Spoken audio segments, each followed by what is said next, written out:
नमस्कार, देवभूमि एक्सप्रेस में आपका स्वागत है। मैं हूं आपके साथ दीपक भदौरिया। सीएम पुष्कर सिंह धामी ने चमोली जिले के आपदा प्रभावित डुंगरी गांव का दौरा किया और इस दौरान उन्होंने अतिवृष्टि के कारण भूस्खलन में लापता 2 लोगों के परिजनों से भी मिले और सीएम धामी ने कहा है कि सरकार बाढ़ प्रभावित परिवारों की हर संभव मदद करेगी। वहीं सीएम धामी ने अधिकारियों को राहत बचाव कार्य में तेजी लाने के निर्देश दिए हैं। 19 तारीख को जो आपदा आई थी उसमें दोनों लोग मलबे में दब गए हैं। हम लोग परिजनों के साथ हैं। इस दुख की घड़ी में हर संभव सरकार की तरफ से हम उनके साथ खड़े हैं। जो भी सहायता होगी हम लोग करेंगे। छोटे छोटे उनके बच्चे हैं, उन बच्चों का भी भविष्य में जो है हर प्रकार से देख रेख हो, इसलिए हम लोग चिंता करेंगे। अभी हमारा लक्ष्य है कि सबसे पहले ये बॉडी हमारी रिकवर हो, क्योंकि सारे रास्ते अभी बंद हैं। हम लोग आज मीटिंग करने वाले हैं। मीटिंग के बाद इसमें देखेंगे कि कैसे रास्ते बने। मुख्यमंत्री पुष्कर सिंह धामी जिला गोपेश्वर अस्पताल पहुंचे, जहां उन्होंने मेड़ठाड़ा में गैस सिलेंडर फटने से घायल हुए मरीजों का हालचाल जाना। इस दौरान सीएम धामी ने 30% से अधिक बर्न लोगों को हेली से हायर सेंटर रेफर करने के निर्देश दिए।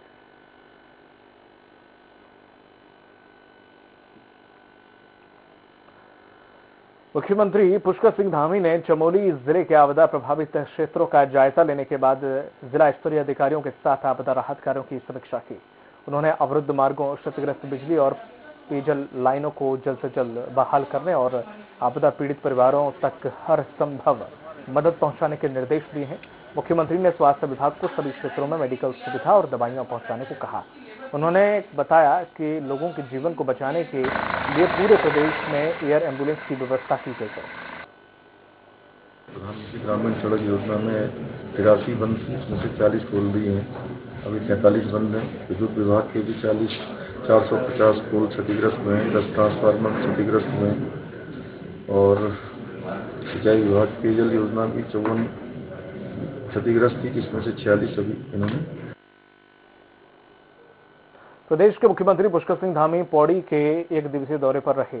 सीएम ने विकास सभागार में आपदा और जनपद में हो रहे विकास कार्यों को लेकर जिला स्तरीय अधिकारियों के साथ समीक्षा बैठक आयोजित की। मुख्यमंत्री पुष्कर सिंह धामी ने कहा है कि उत्तराखंड में हुई बारिश से काफी नुकसान हुआ है और वह उन सभी क्षेत्रों का भ्रमण कर रहे हैं जहां पर ऐसी स्थिति उत्पन्न हुई है। सरकार आपदा से उभरने के लिए जनता की हर संभव मदद कर रही है। जो ये आपदा आई है उस आपदा में बहुत बड़ा नुकसान हुआ है, सभी जगह पर नुकसान हुआ है। उसी के ही में हम सब लोग जाकर उसकी समीक्षा कर रहे हैं, खुद मॉनिटरिंग कर रहे हैं कि जल्दी से जल्दी जो हमारा नुकसान हुआ है वो जो है उसमें पुनर्निर्माण की ओर आगे बढ़े। कैबिनेट मंत्री चीनी उद्योग यतीश्वरानंद स्वामी ने रामनगर के सुंदरखाल गांव का दौरा किया और बाढ़ प्रभावित लोगों से मुलाकात करके उनका हालचाल जाना, साथ ही हर संभव मदद का आश्वासन दिया। कैबिनेट मंत्री ने पेयजल प्लांट का भी निरीक्षण किया, जहां इंटेक वेल की सफाई नहीं होने से अधिशासी अभियंता को फटकार लगाई और पेयजल आपूर्ति व्यवस्था शीघ्र सुचारू करने का आदेश दिया। फौरन जो आवश्यकता है खाने की, भोजन की, पानी की, और कुछ 20-25 जो हमारे मकान थे उन लोगों के वो भी दागे हैं। उसके लिए आज शाम तक या कल तक टेंट की व्यवस्था हो जाएगी और उनको टेंटों में ठहराया जाएगा और उनकी सारी खाने पीने की चिंता सरकार करेगी। हमारे वहीं गदरपुर के रजपुरा गांव पहुंचे पूर्व मुख्यमंत्री हरीश रावत ने राहत सामग्री का वितरण किया। उन्होंने सरकार से भी 50,000 रुपए प्रति एकड़ किसानों को मुआवजा और 10,000 रुपए प्रति परिवार को सहायता राशि देने की मांग की। उनका कहना था कि गांव के बच्चों को दवाइयों और कपड़ों की बहुत आवश्यकता है, जबकि सरकार सिर्फ 3800 रुपए का चेक वितरण कर इतिश्री कर रही है, जो कि पूरी तरह से गलत है। नुकसान हुआ, क्या कहना चाहेंगे? बहुत बड़ा नुकसान हुआ, किसानों का बहुत बड़ा नुकसान हुआ है। मैं ये लेकर के आया हूँ बाली। अब ये बाली बाहर से देखने में तो ठीक लगेगी, मगर अंदर इसमें 50% से ज्यादा मॉइस्चर होगा, कनक निकलेगा। तो मापदंड शिथिल करें, सबको सारा धान खरीदें जिस रूप में भी है, और किसानों को एक यूनिफॉर्म मुआवजा घोषित करें। उत्तराखंड में कई लोगों के शव को पुलिस ने बरामद किया है। डीजीपी अशोक कुमार ने बताया है कि अब तक 70 लोगों की जान जा चुकी है। 70 लोग घायल हुए हैं, जिनका उपचार अस्पतालों में चल रहा है। साथ ही कई लोग अभी भी लापता हैं। उन्होंने बताया कि उत्तरकाशी और बागेश्वर ट्रैक पर गए ट्रैकर्स में से लगभग 5 के शव बरामद कर लिए गए हैं, जबकि कई लोग अभी भी मिसिंग हैं, जिनकी खोजबीन जारी है।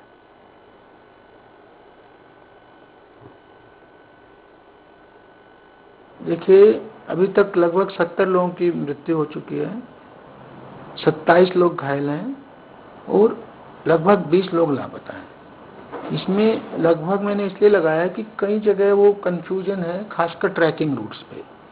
ट्रैकिंग में 2 जगह बड़ी आपदा आई है, उत्तरकाशी और बागेश्वर में। जो लोग ट्रैकिंग पे थे उत्तरकाशी से, हरसिल से, वो हिमाचल बॉर्डर की तरफ वाले ट्रैक पे जा रहे थे और कुछ लोग इधर पिंडारी ग्लेशियर की तरफ थे। कुमाऊं मंडल में आई आपदा से भारी नुकसान की आशंका है और इस भीषण आपदा में करीब 2000 करोड़ के नुकसान का अनुमान लगाया गया है। कुमाऊं में अब तक 61 लोगों की मौत की पुष्टि हुई है, जबकि 4 लोग अभी भी लापता हैं। आपदा में घायल 36 लोगों को रेस्क्यू करके इलाज के लिए भेजा गया है। एसडीआरएफ, एनडीआरएफ और सेना के जवान भी सर्च रेस्क्यू ऑपरेशन में जुटे हुए हैं। अखबार वालों को क्या पता? कुमाऊं मंडल में अभी तक जो सूचना प्राप्त हुई है विभिन्न जनपदों से, जो हमारे 6 जनपद हैं, उसमें 61 लोगों के मृत्यु होने की पुष्टि हुई है और 4 लोग अभी भी लापता हैं या कहीं हैं, जिसको खोजा जा रहा है। उत्तराखंड में हुई तेज बारिश और हवाओं के चलते ग्रामीण क्षेत्रों में काफी नुकसान हुआ है। किसानों की फसलें भी तबाह हुई हैं। नदी नाले उफान पर आने के कारण लोगों के घरों पर मलबा भर गया है। कालाडूंगी विधानसभा के न्याय पंचायत बेलपड़ाव के कई ग्राम सभाओं का ब्लॉक प्रमुख कोटाबाग रवि कन्याल ने नुकसान का जायजा लिया।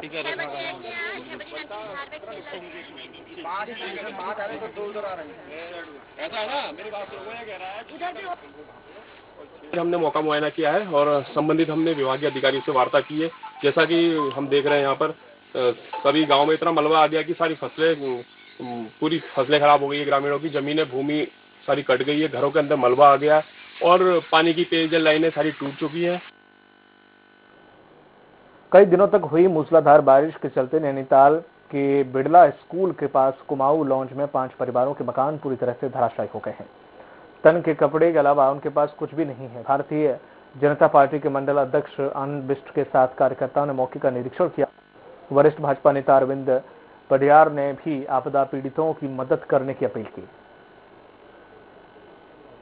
मैं समाज के सभी लोगों से निवेदन करूंगा, इस पल में उन परिवारों के साथ इस दुख की घड़ी में कंधे से कंधा मिलाकर उनका सहयोग करना है और नैनीताल नगरवासियों से विशेष अपील करना चाहता हूं कि इस दुख की घड़ी में उनका सहयोग करके और उनके लिए आर्थिक रूप से और उनके लिए खाद्य सामग्री पहुंचा करके, उनके लिए पहनने ओढ़ने की चीजें पहुंचा करके अब सब लोग सहयोग करें। उद्यान और बागवानी समेत कृषि कार्यों के लिए उत्तराखंड को बेस्ट हॉर्टिकल्चर स्टेट पुरस्कार से नवाजा गया है और इस मौके पर कृषि उद्यान मंत्री सुबोध उनियाल ने इसके लिए राज्य में विभाग के अफसरों, नीतियों समेत केंद्र सरकार के सहयोग के लिए आभार व्यक्त किया।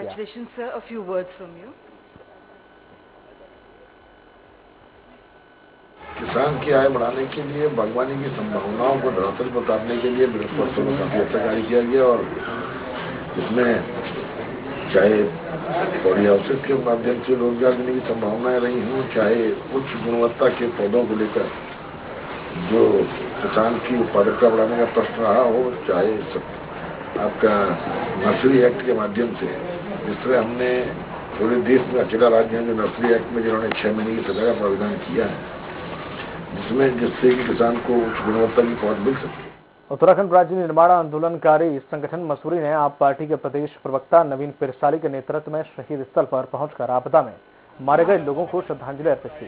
सरकार से मृतकों के परिवार और आपदा पीड़ितों को जल्द से जल्द मदद करने की मांग भी की गई है। सामाजिक कार्यकर्ता प्रदीप भंडारी ने कहा कि हाल ही में हुई बारिश में उत्तराखंड के कुमाऊं क्षेत्र में काफी बड़ा नुकसान हुआ है। कई लोग मौत के गाल में समा गए हैं और ऐसे में आपदा पीड़ितों को शीघ्र मदद की जरूरत है। उन सभी मृतकों की आत्मा को भावपूर्ण श्रद्धांजलि देने के लिए आज आम आदमी पार्टी के कार्यकर्ता शहीद स्थल मसूरी में एकत्रित हुए। हमने अपनी भावपूर्ण श्रद्धांजलि उनके प्रति व्यक्त की और सरकार से आग्रह किया कि जो उनको मुआवजा देने की घोषणा सरकार ने की है वो जल्दी से जल्दी उनको दिया जाए और किसानों को इसमें भारी नुकसान हुआ है। किसानों के नुकसान का आकलन करते हुए उनको उचित मुआवजा दिया जाए। घटना है, एक केदारनाथ आपदा जैसी घटना है और इससे हम पूरे प्रदेशवासी दुखी हैं और आज यहाँ पर वही अपना दुख प्रकट करने और एक भगवान से प्रार्थना करने की जो मृतक आत्माएं हैं उन्हें जो है शांति प्रदान करे। जसपुर में चुनाव नजदीक आते ही चुनावी गतिविधियां तेज हो गई हैं, जिसको लेकर नेताओं के दौरे भी शुरू हो गए हैं। इसी के चलते विधायक आदेश चौहान के आवास पर पहुंचकर नेता प्रतिपक्ष प्रीतम सिंह ने मुलाकात की। इस दौरान उन्होंने पत्रकारों से वार्ता करते हुए बीजेपी सरकार पर हमला बोला। गृह मंत्री कल आए, उन्होंने हवाई सर्वेक्षण किया, लेकिन कोई पैकेज की घोषणा नहीं की। उत्तराखंड के हाथ खाली हैं और इन विषम परिस्थितियों में केंद्र सरकार का दायित्व बनता था कि वो राज्य सरकार की सहायता करते, लेकिन बड़ा दुर्भाग्य है, कहने के तो डबल इंजन की सरकार है, लेकिन पूरी तरीके से ये सरकार विफल है और लोग जो है आज अपने आप को ठगा हुआ महसूस कर रहे हैं। उत्तराखंड राज्य निर्माण आंदोलनकारी संगठन मसूरी ने आप पार्टी के प्रदेश प्रवक्ता नवीन प्रचारी के नेतृत्व में शहीद स्थल पर पहुंचकर आपदा में मारे गए लोगों को श्रद्धांजलि अर्पित की। सरकार से मृतकों के परिवारों और आपदा पीड़ितों को जल्द से जल्द मदद करने की मांग भी की गई।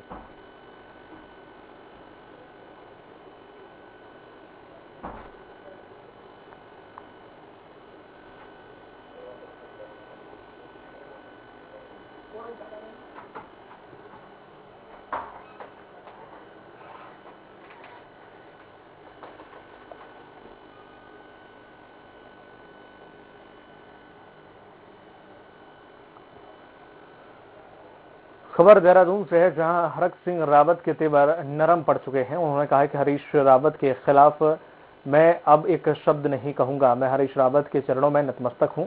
उन्होंने कहा है कि हरीश रावत का हर एक शब्द मेरे लिए आशीर्वाद है। उन्होंने आगे कहा है कि हरीश रावत चोर बोले, अपराधी बोले, अब उनके खिलाफ कुछ नहीं बोलूंगा। हरीश भाई के लिए भी है, मैं तो अब हरीश भाई के लिए कर दे, बड़ा भाई है मुझे, जो बोले अब मैं हरीश भाई मुझे कुछ भी बोल दे, हरीश भाई आज मेरे चोर बोल दे, हरीश भाई मुझे अपराधी बोल दिया और कुछ बोल दे, मैं तो सब भगवान हरीश भाई के चरणों में है। हम तो उनके नतमस्तक हैं, बड़े भाई है, वो कुछ भी बोल सकते हैं, उनको सारे खून माफ होंगे। बीजेपी प्रदेश अध्यक्ष मदन कौशिक ने देहरादून के लालकुआं इलाके में बिंदु खत्ता का दौरा किया। प्रदेश अध्यक्ष मदन कौशिक ने बाढ़ से प्रभावित लोगों से चर्चा करते हुए सरकार से मदद दिलाने का आश्वासन भी दिया। इसी के साथ कौशिक ने कार्यकर्ताओं से कहा है कि पीड़ित लोगों की हर संभव मदद की जाए। उनका लाभ मिले इस प्रकार कहा गया है। और मैं समझता हूँ कि इस मुसीबत की घड़ी में जहाँ अन्य राजनीतिक दल राजनीति करने का काम कर रहे हैं, वही भारतीय जनता पार्टी एक ऐसा दल है। पड़ोसी राज्य की समाजवादी पार्टी इस बार चुनाव में सभी 70 सीटों पर अपने उम्मीदवार उतारने जा रही है। पार्टी ने चुनाव दंगल में कूदने के लिए पूरी तैयारियां भी कर ली हैं। प्रदेश अध्यक्ष सत्यनारायण चांद ने कहा है कि इस बार पार्टी प्रदेश में सरकार बनाएगी और लोगों को वह सुविधा देगी जिनकी उनको जरूरत है। कार्य योजना न होने की वजह से आज उत्तराखंड के 1734 गांव मानवविहीन हो गए हैं और हिमालय का ये पर्वतीय भाग जो दूसरे देशों की सीमा से लगा है, ये मानवविहीन होता है तो केवल उत्तराखंड की चिंता नहीं है, राष्ट्रीय चिंता का विषय है। देहरादून के परेड ग्राउंड में हजारों की संख्या में आंगनबाड़ी कार्यकर्ता जमा हुई। आंगनबाड़ी कार्यकर्ताओं ने मानदेय बढ़ाने की मांग को लेकर सचिवालय कूच किया। इस महारैली में पूरे उत्तराखंड के 7 आंगनबाड़ी संगठन शामिल हुए। आंगनबाड़ी कर्मचारी संघ की प्रदेश मंत्री सुशीला खत्री ने बीजेपी सरकार पर आरोप लगाया। उन्होंने कहा है कि बीजेपी सरकार को 5 साल पूरे हो गए हैं। सरकार ने कुछ विभागों का मानदेय बढ़ाया, लेकिन आंगनबाड़ी कार्यकर्ताओं का मानदेय अभी तक नहीं बढ़ाया। जो उत्तराखंड में जितने 7 संगठन संचालित होते हैं, उनका सबका एक हमने संयुक्त मोर्चा बनाया है, उसकी ये रैली है और आज रैली है। अगर सरकार आज भी नहीं मानेगी तो फिर हम 1 तारीख से बिल्कुल कार्य बहिष्कार करेंगे और इतना सरकार हमारा कहना नहीं मानेगी, हमारी मांगों को पूरा नहीं करेगी तो हमारा कार्य बहिष्कार रहेगा। रामनगर के छोई गांव के पास हनुमान धाम के समीप कोसी नदी में एक व्यक्ति का शव शत-विशत हालत में मिला, जिससे इलाके में सनसनी फैल गई।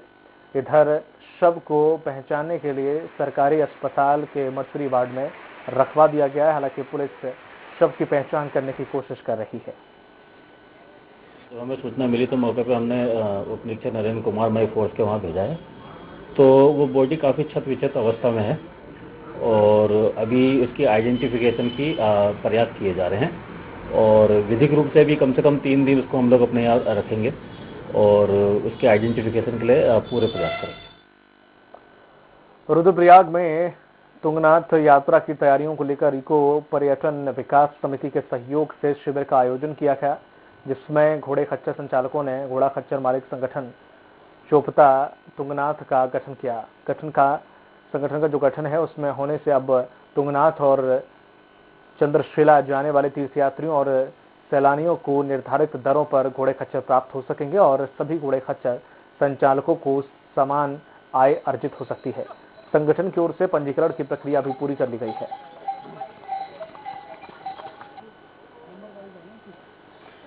हरिद्वार में अखाड़ा परिषद के महंत नरेंद्र गिरी की मौत के बाद नए अध्यक्ष को लेकर अखाड़ा परिषद में 2 फाड़ हो गए हैं, जिसमें 7 अखाड़ों के साधु संतों में बैठकर महानिर्माणी अखाड़े के सचिव रविंद्रपुरी महाराज को अखाड़ा परिषद अध्यक्ष घोषित कर दिया गया है। इधर अखाड़ा परिषद के दूसरे धड़े ने चुनाव को अवैध करार दिया। हालांकि जूना अखाड़े के महंत हरिगिरी ने कहा है कि जब तीनों अखाड़ों ने खुद को अलग कर लिया था और जब अखाड़ा परिषद की छवि को धूमिल करना चाहते थे। और इधर कहा गया है कि अखाड़ा परिषद के नए अध्यक्ष का चुनाव 25 अक्टूबर को प्रयागराज में होने वाली बैठक में होगा। इस बैठक में 10 अखाड़ों के साधु संतों को आमंत्रित किया गया है। क्षेत्र में बीमार हो जाए या शिक्षा का मामला हो, जोड़कर प्रार्थना है, आप कुछ भी पूछेंगे। व्यापार मंडल का ही चुनाव होता है, एक छोटा सा चुनाव व्यापार मंडल का ही होता है, तो उसमें भी एजेंडा होता है, बैठक होती है, चुनाव होता है। ये नहीं है कि 5-6 आदमी इकट्ठे मिल गए चुनाव कर लिए, नियम नहीं है। नियम के अनुसार हमने जो है इलाहाबाद में बैठक बुलाई है। प्रजातंत्र में क्या आपके सामने बहुमत के आधार पे और सर्वसम्मत से चुनाव करना पहला मेरा काम है। उन अखाड़ों में तमाम लोग हैं जो मेरे साथ भी सब 25 तारीख के बैठक में भाग ले और भाग लेकर अपना हाथ उठाकर वहां बहुमत सिद्ध करें, जहां की आज तक का विधान था। पिथौरागढ़ जिले के बेरीनांग शहीद चौक में शहीद नरेंद्र सिंह की पत्नी धरने पर बैठ गई हैं। यह धरना प्रशासन के खिलाफ दिया जा रहा है। शहीद की पत्नी का आरोप है कि प्रशासन उसके भवन का निर्माण नहीं करने दे रहा है। धरने की सूचना मिलने पर एसडीएम सुंदर सिंह धरना स्थल पर पहुंचे और शहीद की पत्नी को समझाया।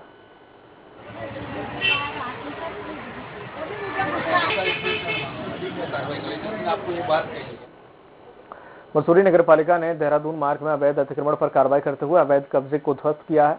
इस मौके पर नगर पालिका टीम, पुलिस और अधिशासी अधिकारी आशुतोष सती के नेतृत्व में अतिक्रमण को हटाया गया।